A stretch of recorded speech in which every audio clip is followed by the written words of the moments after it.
Hello everyone, कैसे हैं आप सभी। स्वागत है आपका हमारे इस यूट्यूब के चैनल पे। आज के इस वीडियो में हम लोग बीएड फोर्थ सेम का जो सब्जेक्ट है क्रिएटिंग एन इंक्लूसिव एनवायरनमेंट के ही प्रीवियस ईयर क्वेश्चन को सॉल्व कर रहे हैं। आज का हमारा जो क्वेश्चन है वो है मेटाकॉग्निशन क्या है, उदाहरण सहित चर्चा कीजिए। इसमें हमें बताना है कि मेटाकॉग्निशन क्या होता है और इसकी उदाहरण के साथ में इसकी चर्चा करना है। सबसे पहले हम परिचय देखेंगे कि मेटाकॉग्निशन का अर्थ क्या होता है। अपनी सोच के बारे में सोचना। मेटाकॉग्निशन एक ऐसी प्रक्रिया है जिसमें व्यक्ति अपने सीखने, सोचने और समझने के तरीके को जानता और नियंत्रित करता है।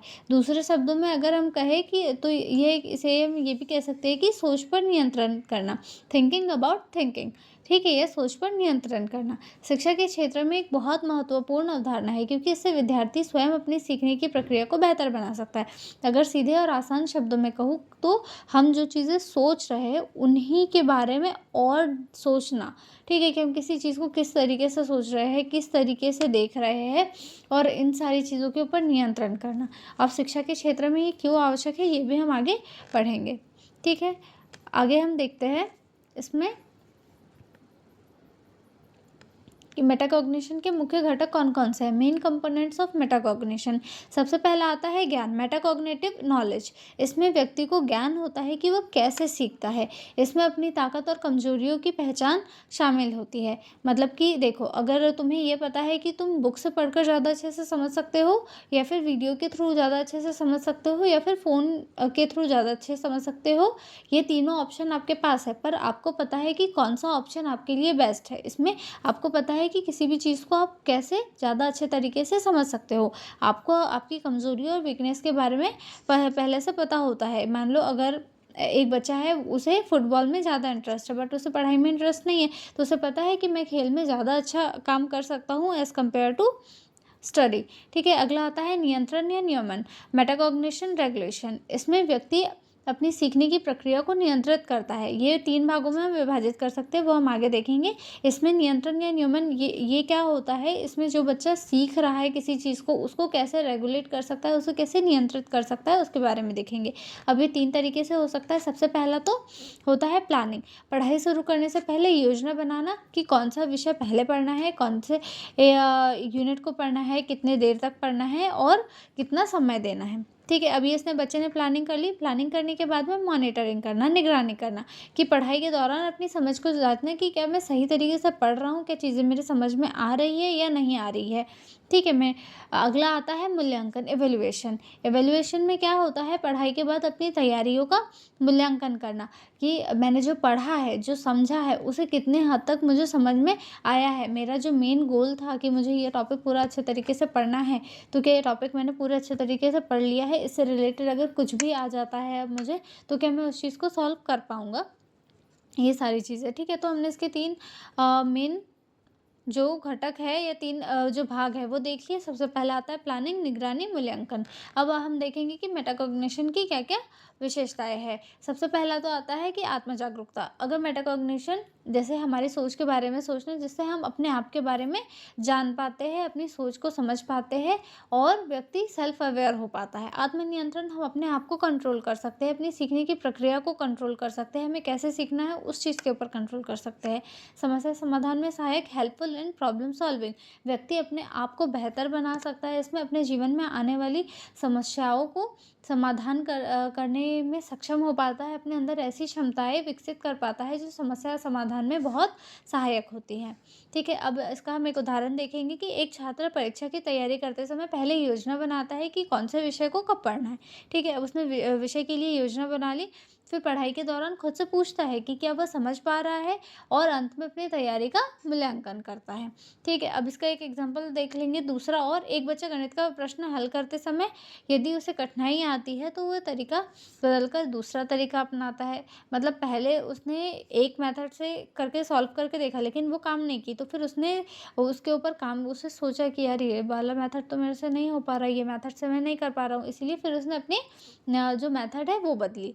ठीक है, अगला आता है कोई छात्र पढ़ते समय नोट्स बनाता है और बाद में उन्हें जांचता है कि उसने सही समझा या नहीं समझा।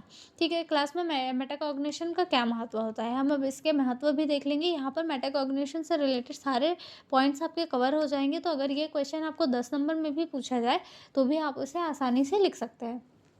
Importance of metacognition in classroom.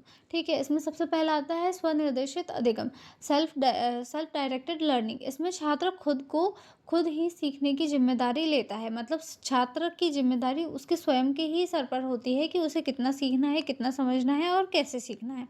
ठीक है, अब इसमें इसकी वजह से क्या होता है, वो बेहतर तरीके से चीज़ों को समझ पाता है, उसकी अंडरस्टैंडिंग बेटर हो पाती है, वो गहराई से चीज़ों को समझ पाता है, उसे रिलेट करके समझ पाता है और उसे लंबे समय तक याद भी कर सकता है।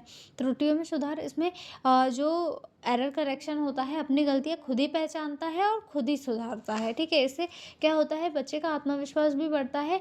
वो जब अपनी गलतियों को खुद ही पहचान रहा है, खुद ही करेक्शन कर रहा है, तो उसे लग रहा है कि नहीं, वो उसके अंदर विकास हो रहा है, जिसकी वजह से उसके अंदर आत्मविश्वास भी आता है। ठीक है, इसमें अब शिक्षक की क्या भूमिकाएं होती है। शिक्षक की ये भूमिकाएं होती है कि उन्हें टीचिंग स्ट्रेटजीज बताना, रणनीतियाँ सिखाना कि छात्रों को किस तरीके से योजना बनानी चाहिए, किस तरीके से निगरानी करनी चाहिए और किस तरीके से मूल्यांकन करना चाहिए। ये सारी चीज़ें, ये सारी जो स्किल्स है, वो अपने स्टूडेंट्स को, टीचर्स को बतानी चाहिए। अब प्रश्न पूछना, आस्किंग रिफ्लेक्टिव क्वेश्चन, तुमने ये कैसे सीखा, जैसे प्रश्न पूछना चाहिए। जैसे बच्चा है एक, वो मेटाकॉग्निशन मतलब खुद ही से सोचकर, खुद ही से चीज़ों को तैयार करके, पढ़ के, मूल्यांकन करके टीचर के सामने किसी चीज़ को प्रस्तुत करता है, तो शिक्षक को उससे प्रश्न पूछना चाहिए कि तुमने ये कैसे सीखा, ताकि बाकी लोगों को भी ये चीज़ें पता चल सके और वो जो बच्चा है उसने जिस तरीके से वो चीज़ें सीखी है, उसमें अगर कोई एरर हो तो उसमें भी करेक्शन किया जा सके। अगला आता है आत्मचिंतन को बढ़ावा देना, एनकरेजिंग रिफ्लेक्शन। छात्रों को अपनी सीखने पर विचार करने के लिए प्रेरित करना कि जो वो सीख रहे हैं, जो वो कर रहे हैं, वो सही तरीके से हो रहा है या नहीं। अब यहाँ पर इसकी छोटी सी समरी देखेंगे कि मेटाकॉग्निशन एक महत्वपूर्ण कौशल है, एक बहुत ही ज़्यादा इम्पॉर्टेंट कौशल है, जो विद्यार्थियों को एक बेहतर तरीके से सीखने में ही मदद नहीं करता है, बल्कि उन्हें आत्मनिर्भर, आत्मनियंत्रित एवं आत्मनियंत्रित बनाता, शिक्षार्थी बनाता है। इसमें मेटाकॉग्निशन सिर्फ उनको सीखने में ही मदद नहीं करता, बल्कि आत्मनिर्भर भी बनाता है और जो उनका जो खुद को कंट्रोल करने का जो कॉन्सेप्ट है, वो भी इंक्रीज करता है। यह उन्हें अपनी गलतियों से सीखने और सही रणनीतियाँ अपनाने और अपनी प्रगति प्रगति का मूल्यांकन करने की क्षमता भी प्रदान करता है। मतलब इसमें स्टूडेंट अपनी जो मिस्टेक्स है उनको भी फाइंड आउट कर सकता है, वो सही पढ़ रहा है या नहीं पढ़ रहा है वो भी देख सकता है, वो अपनी स्ट्रेटजीज जो है, अपनी रणनीतियाँ अपने स्तर के अनुसार, मतलब वो किस लेवल का स्टूडेंट है उसके अनुसार बना सकता है, और वो कितनी प्रोग्रेस कर रहा है या नहीं कर रहा है, या जो पढ़ा है उसका मूल्यांकन खुद ही करने की क्षमता विकसित होती है इसमें। इसीलिए शिक्षा में मेटाकॉग्निशन का समावेश अत्यंत आवश्यक है। ठीक है, यहाँ पर हमारा मेटाकॉग्निशन वाला क्वेश्चन खत्म होता है। यहाँ पर हमने सारे ही पॉइंट्स पढ़ लिए हैं, इसके शिक्षक की भूमिकाएं भी पढ़ी है, कक्षा में मेटाकॉग्निशन का महत्व भी पढ़ा है, उसके उदाहरण भी पढ़े हैं, मेटाकॉग्निशन की विशेषताएं, इसके प्रमुख घटक और इसकी परिभाषा, ये सारे ही पॉइंट्स हमारे इस वीडियो में कवर हुए हैं। अगर आपको वीडियो हेल्पफुल लगी हो तो अपने दोस्तों के साथ शेयर कीजिए, और अगर कोई टॉपिक ऐसा है जो आपको समझना हो तो हमें कमेंट में ज़रूर बताइए। धन्यवाद।